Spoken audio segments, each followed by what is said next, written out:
할렐루야. 말씀의 크신 은혜가 여러분 모두와 함께하기를 주의 이름으로 축원합니다. 우리가 삼손의 이야기를 읽어보시거나 들어보신 분들은 다 아시겠지만, 삼손이 1,000명의 블레셋 군대를 치고 이스라엘 사람들을 자유케 한 20년 이상 이스라엘의 사사로 살아가며 이스라엘에게 자유를 준 이 사건을 우리는 잘 알고 있습니다. 삼손은 태어날 때부터 이스라엘의 특별한 나시린이라고 하는 그런 지위를 가지고 태어났습니다. 나시린 그러면 우리가 일반적으로 알고 있는 게 머리를 자르지 않는다든지, 아니면 또 시체를 가까이 하지 않는다든지, 포도나무에서 난 것을 먹지 않는다든지, 이런 것으로 이제 구별되는 것이 나시린이다, 이렇게 생각을 하는데, 삼손의 경우에는 조금 이제 태어날 때부터 평생의 나시린이라고 그러거든요.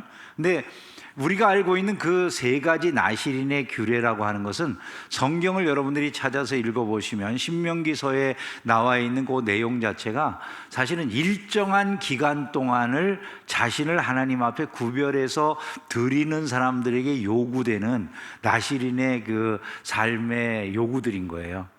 그러니까 이게 평생, 삼손처럼 평생을 나시린으로 산다라고 했을 때 이게 요구되면 이제 좀 문제가 있어요. 어떤 문제가 있냐면, 예를 들어 삼손의 경우에는 전쟁의 도구잖아요. 이 사람 힘이 세고 이스라엘을 자기의 능력으로, 힘으로 결국 이스라엘을 자유케 하는 게 그의 탄생의 목적이니까, 삼손은 전쟁을 하려면 시체를 가까이 하지 않는다는 게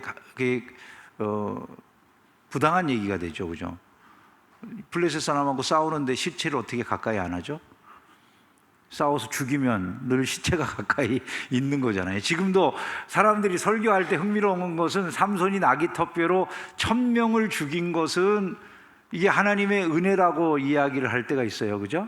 근데 설교 중에 일단 삼손이 시체를 가까이 하는 막 사는 인생을 살았다, 또 이렇게 이야기를 해요. 삼손이 1,000명을 죽였을 때는 1,000명의 시체를 가까이 하는 거는 은혜고, 갑자기 그런 것이 나중에 또 다른 데서는 이게 잘못된 거고, 이렇게 해석을 하면 이 해석에 일관성이 없잖아요, 그죠?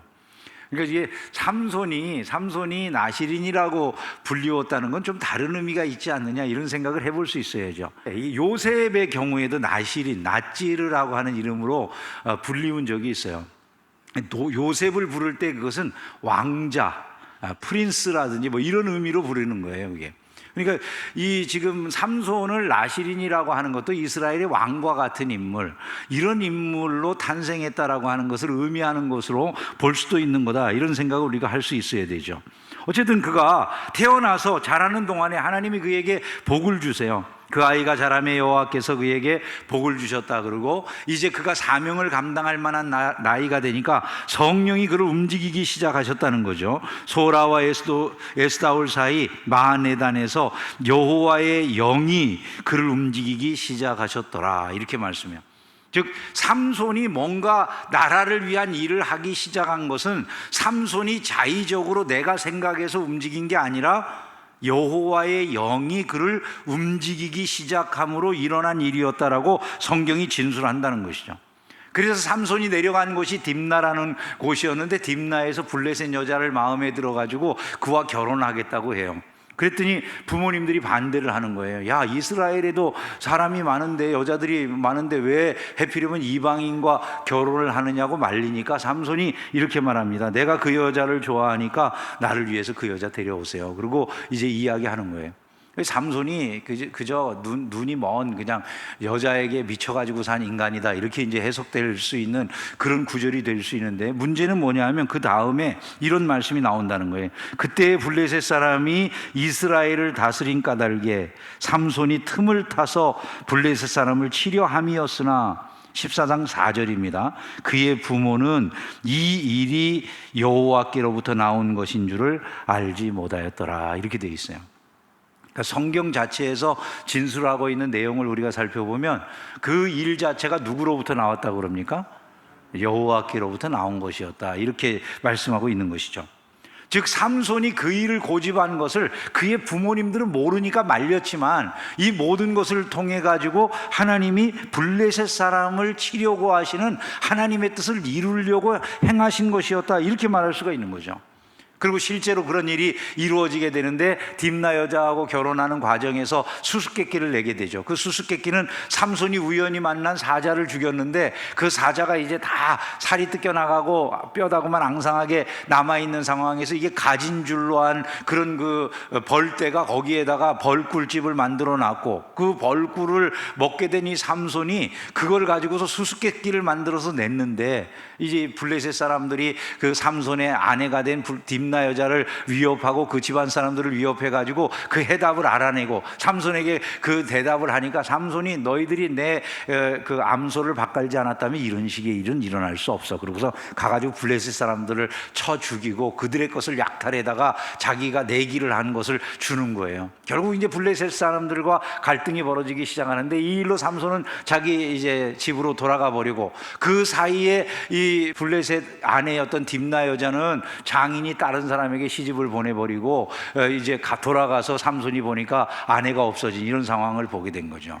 화가 난 삼손이 이제 그 장인이 딸을 주겠다고 하는데도 불구하고, 그러니까 당대 여성들의 인권이나 이런 건 없는 것을 우리가 알 수 있는 거죠. 그런 상황에서 삼손이 이제 화가 나가지고 여우들을 갖다가 이번에는 내가 너희들에게 복수를 한다 할지라도 누구도 나무랄 일이 없을 거야. 그러고서 그냥 여우를 300마리 잡아다가 꼬리를 다 서로 묶어가지고 그 꼬리에다가 이제 횃불을 달고 이 블레셋 사람들 한참 추수기가 된 그런 곡식밭이니 이제 과수원이니 이런 데로 막 몰아넣어서 그곳에 불을 지른 거예요. 어마어마한 피해를 입게 된 이 블레셋 사람들이 삼손의 그 이제 장인하고 시집을 보낸 그 딥나 여자하고를 너희들 때문에 이 삼손이 여기 들어온 거니까 너희들이 죽어야 되겠다고 그들을 죽입니다. 이 일로 인해서 삼손이 이제 화가 치미는 그런 일들이 벌어지게 되는 것이죠. 이런 그 상황들이, 제가 지금 이걸 거꾸로 말했는지 모르겠어요. 여러분들이 한번 읽어보세요. 지금 내가 정신이 없어. 근데 하여간 사사기 13장, 14장, 15장 이렇게 쭉 읽어 나가시면 돼요. 하여간 그런 일들이 연루되면서 삼손은 이제 에담바이라고 하는 곳에 그 도피를 해요. 에담에 있는, 그러니까 바위 틈이라고 그러는데 그 바위 틈이라고 하는 건 굴을 말하는 겁니다. 바위와 바위 사이에 있는 게 굴이죠, 그죠? 거기에 숨어 있는데 이 블레셋 사람들이 자기네들이 입은 그 피해에 대해서 갚기 위해 가지고 군대를 이끌고 유다 사람들에게 찾아와가지고 삼손을 내놓으라고 합니다. 유다 사람들이 갑자기 자기네들이 위협을 받으니까 나아가서 물어봤어요. 너희들 왜 우리한테 와서 갑자기 지금까지 뭐 별일 없이 잘 살아왔고 우리는 니네들이 하라는 대로 다 했는데 왜 우리를 치러 왔느냐? 우리가 너희한테 뭘 잘못했길래 치러 왔느냐고 물어봅니다. 그들이 삼손 때문이다. 삼손 때문에 우리가 큰 피해를 입었으니까 그 삼손을 내놓으라고 요구를 해요. 이 유다 사람들이 그 말을 듣고는 그래 우리가 삼손 잡아줄 테니까 너희들 가만히 있으라고 그러고 3,000명의 사람을 조직해 가지고 삼손을 잡으려고 이 굴로 올라옵니다. 굴에 올라와 가지고 삼손을 이제 넘겨주려고 그 굴 앞에서 삼손과 대화를 하는 거예요. 삼손이 자기를 잡으러 온 유다 사람들이 자기를 지켜주는 게 아니라 자기를 잡으러 왔는데도 니네들이 나를 치지 않겠다고, 나를 죽이지 않겠다고만 약속하면 내가 잡혀서 내려갈게, 이렇게 말하고 그들에게 잡혀서 내려오게 됩니다. 이 이스라엘 사람들은 삼손을 잡아갈 이유를 이렇게 말을 해요. 너는 블레셋 사람이 우리를 다스리는 줄을 알지 못하느냐? 네가 어찌해서 우리에게 이같이 행하였느냐라고 말을 해요. 즉 이 말은 이거죠. 지금 우리는 블레셋 사람들의 다스림을 받고 있는데 너 때문에 우리 다 죽게 생겼다. 네가 한 짓 때문에 우리 다 피해를 입게 생겼다. 그러니 네가 죽어줘야 되겠다, 이런 얘기와 같은 거예요. 너 한 사람 죽어서 우리가 편안하면 좋은 거 아니겠냐. 이제 꼭 예수님에게 그 당시 바리새인들이나 대제사장이나 이런 사람들이 하던 말과 똑같은 말을 하는 거죠. 너 하나 죽어서 우리가 평안하자, 이렇게 얘기를 한 거예요. 근데 삼손이 마치 예수님처럼 그냥 조용히 그들에게 끌려 내려가 주는 이런 일이 벌어졌다는 거죠. 저 밑에서 이제 이 유다 사람들이 내려오는 모습을 기다리고 있는 그런 상황 속에서 삼손이 잡혀 내려오는 것을 본 블레셋 사람들이 막 소리를 지르면서 이제 우리가 이겼구나 하는 마음으로 원수를 갚자, 그러고 삼손에게로 막 올라오는 그 모습을 삼손이 봤어요. 근데 그때 갑자기 성령이, 하나님의 영이 그에게 임하시면서 어떤 일이 벌어졌습니까? 그 능력이 임하더니 그가 묶인 모든 것을 갑자기 다 풀어버리고 내려가 가지고는 나귀 턱뼈 하나, 새 나귀 턱뼈 하나 가지고 와서 그들 1000명을 대상으로 싸워 승리하고 이스라엘에게 자유를 가져다 주었다. 이게 이제 그 사사기의 내용이 되는 것입니다. 일릉구천의 대역사, 그게 일어난 것이죠. 나귀의 턱뼈로 한 더미 두 더미를 쌓았으며 나귀의 턱뼈로 내가 1000명을 죽였도다, 이렇게 말씀해요. 그 일 이후에 삼손이 20년 동안 이스라엘의 사사로 지났다, 그렇게 말씀합니다. 20절을 보면 블레셋 사람의 때에 삼손이 이스라엘의 사사로 20년 동안을 지냈다라고 말씀을 해요. 이 삼손의 삶을 보면 어떤 사람들이 일릉구천의 삶을 살아갈 수 있는가, 한 사람이 능히 1000명을 쫓는 삶을 살아갈 수 있는가를 우리가 알게 됩니다. 첫 번째는 하나님의 성령이 충만한 사람이 일릉구천의 삶을 살아간다는 거예요. 한번 생각을 해보세요. 여러분, 삼손이 블레셋 사람들과 나가서 싸워가지고 1000명을 이길 수 있었던 건 자기의 능력입니까? 성경은 그렇게 말씀하지 않죠. 삼손을 묶고 있었던 것이 끊어진 것은 삼손이 원래부터 역발산 기계세에 그런 힘을 가지고 있기 때문에, 산이라도 뽑아낼 만한 그런 힘을 가지고 있었기 때문에 삼손이 그것을 끊어냈다, 이렇게 성경이 말하지 않는다는 거예요. 어떤 일이 벌어졌다고 말합니까? 끌려 내려가는데 삼손은 자기가 내려가서 이제 블레셋 사람들에게 죽겠구나라고 내려갔을 수도 있죠, 그죠? 그런데 그 상황에서 하나님께서 갑자기 하나님의 영을 그에게 부어주셨다고 성경이 말씀하고 있다는 거죠. 여호와의 영이 삼손에게 갑자기 임하심에, 14절에 그렇게 되어 있어요. 이 일로 인해서 능력이 생겼다는 거예요. 즉 일릉구천의 역사가 언제 일어났느냐, 한 사람이 1000명을 내모는 이 놀라운 능력의 역사가 언제 일어났냐면 성령이 그에게 임하실 때 일어난 일이었다는 것이죠. 여러분, 우리는 예전에 우리 신앙의 선배들은요, 어려움이 있고 내 혼자의 힘으로 뭔가를 해결할 수 없는 그런 상황이라고 생각하면 모두가 다 엎드려서 하나님의 능력을 구했어요. 성령의 충만함을 구하고 산이라든지 기도원이라든지 이런 데 올라가 가지고 간절하게 하나님의 은총을 구하던 그런 모습이 일반적이었거든요. 요즘 우리의 모습은 어떻습니까, 여러분? 우리는 어떤 인간적인 도움이라든지 세상적인 능력이나 실력은 구해도 하나님의 주실 능력을 구하는 일들은 너무 적지 않는가요? 근데 지금 우리가 왜 세상 속에서, 그 옛날에는 적은 소수의 크리스찬들인데도 불구하고 세상을 바꾸는 일들을 이루어왔는데 오늘은 다수가 크리스찬이라고 하는데도 불구하고 왜 이렇게 힘이 없는 기독교가 되어 있는가를 생각할 때 우리가 성령을 의지하는 마음들이 없기 때문이 아니냐, 이걸 생각할 수 있어야 된다는 거예요. 여러분, 우리는 우리의 힘으로 일해내는 사람들이 아니라는 것이죠. 그건 우리의 특징이 아니라는 거예요. 하나님의 사람들은 하나님의 성령으로 충만함을 받을 때 능력을 갖게 된다는 사실을 믿으시기를 주님의 이름으로 축원합니다. 성령이 임하시면 너희가 권능을 받고, 그렇게 말씀해 줍니다. 성령이 임하시면 너희가 권능을 받고, 성령 충만한 신령한 사람들의 삶의 특징이 있다고 박형룡 교수가 말씀하셨는데 그 특징이 이런 거라는 거예요. 인내하고 친절하고 관용하고 겸손하고 예의범절을 지키고 자기희생이 있고 온순하고 거짓을 미워하고 진리 안에서 살아가신 그리스도를 닮아가는 삶을 사는 사람들이 되는 것, 이게 바로 신령한 사람들의 특징이라는 거예요. 우리의 삶은 어떻습니까, 여러분? 오늘날 크리스찬들은 이런 삶을 정말 열심히 추구하고 있다고 생각이 되십니까? 이런 삶을 살아간다면 매력이 있을 것처럼 보여지지 않으세요? 오늘 이것을 잊고 있다면 저와 여러분들이 다시 이러한 삶을 회복해야 된다는 믿음을 가지시기를 주님의 이름으로 축원합니다. 그때 바로 그곳에 일릉구천의 역사가 일어난다는 거예요. 두 번째로, 삼손은 모든 사람들이 변질됐을 때도 믿음을 지켜내는 이런 사람이었다는 거예요. 세상이 다 변했어요. 유다 사람들 3000명이 삼손을 지켜주는 게 아니라 잡아주겠다고 왔어요. 이전에 유다 사람들은 이런 사람들이 아니에요. 갈렙의 시대만 해도 여호수아와 함께 갈렙이 그 가나안을 정복하러 들어갔을 때 갈렙은 이렇게 말하잖아요. 이 산지를 내게 주소서. 우리가 찬양할 때 이 산지를 내게 주소서, 그것을 이야기했던 분, 그게 바로 갈렙이잖아요.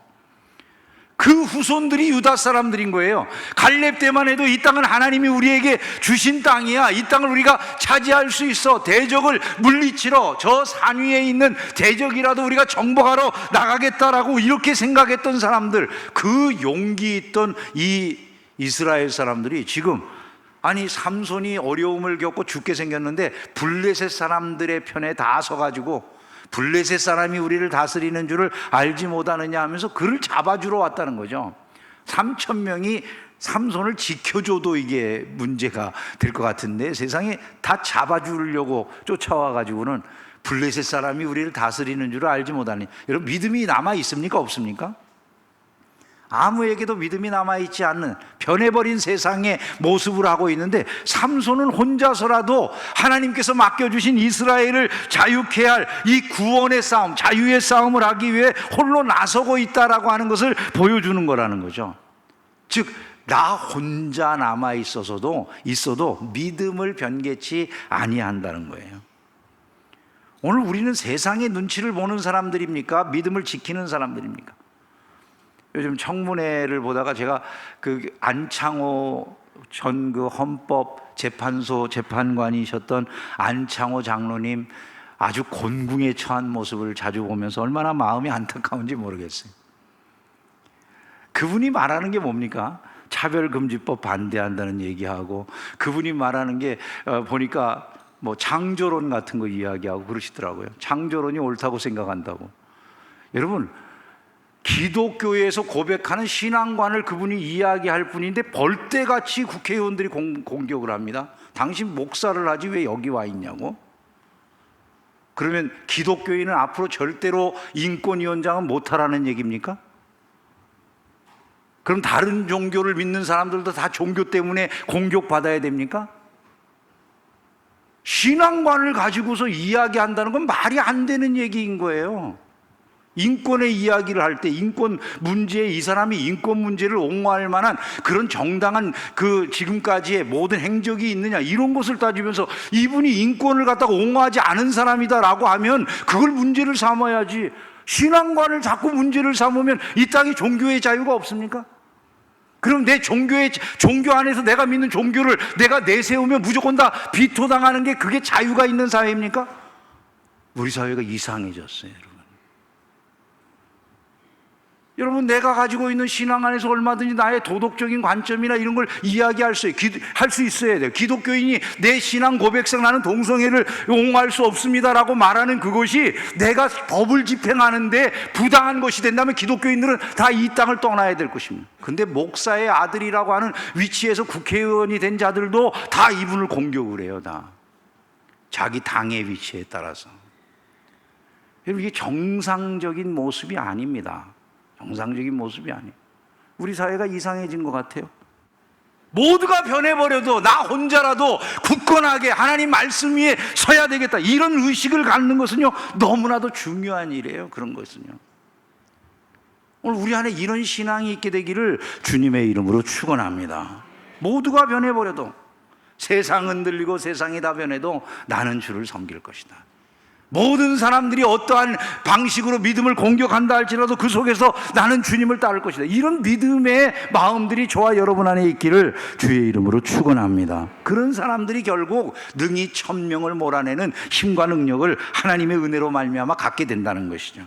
삼손은 그때 다 끝난 것 같았지만 끝나지 아니하고 하나님이 그를 세워주셨어요. 저는 이와 같은 어려움 중에도 믿음을 지킨 사람들에게 하나님이 기회를 주셔서 대한민국을 반듯한 나라로 이루어 주시기를 주님의 이름으로 축원합니다. 함께 찬양합시다. 세상 흔들리고 사람들은 변해도 나는 주를 섬기리. 우리의 신앙 고백으로 함께 찬양하면 좋겠습니다.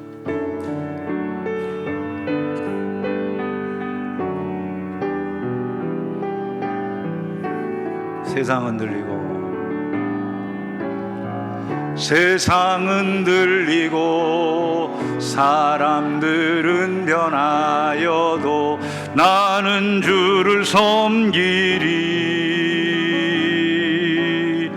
주님의 사랑은 영원히 변하지 않네. 나는 주를 믿음은 들리고 사람들 주를 떠나도, 믿음은 들리고 사람들 주를 떠나도 나는 주를 섬기리.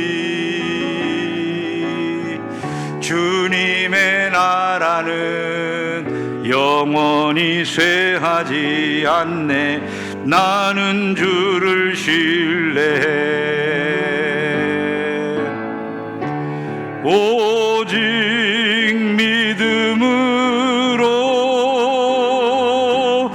믿음으로 내가 살리라. 오직 믿음으로 내가 오직 의인은 믿음으로 말미암아 살리라. 오직 의인은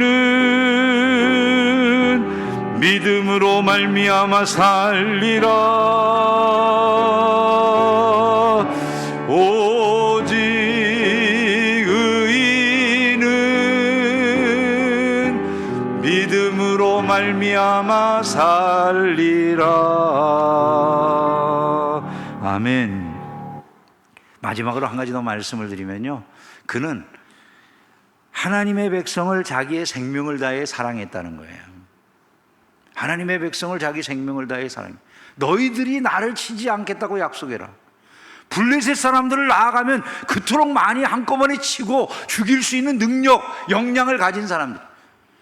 아니 3,000명이 자기를 잡으려고 올라왔지만 블레셋 군대를 향해 나아가서도 1,000명을 쳐서 이길 수 있는 그런 특별한 능력이 주어지기도 했던 그런 사람이에요. 그런데 자기 백성에 대해서는 자기를 잡으러 올라온 그들에게 너희들이 나를 치지 않겠다고 약속해라. 그 말 한마디 믿고 잡혀서 어린 양처럼, 희생당하는 양처럼 끌려 내려가는 거예요. 여러분, 이러한 삼손의 모습 속에서 우리가 무엇을 알 수 있습니까? 하나님의 백성을 사랑하는 진실된 사랑의 마음을 알 수가 있다는 것이죠. 바로 그 마음에 하나님의 능력이 임한 것이다. 여러분, 신자의 능력이 언제 나타날 것 같으세요? 교회를 사랑하는 마음 속에 나타나는 것입니다. 교회는 이 건물이 아닙니다. 교회는 이 안에 있는 사람들이 교회인 거예요. 내 안에 교회를 통해서 어떤 능력을 알기를 원한다면 성도들을 사랑하는 마음을 가져야 되는 거예요.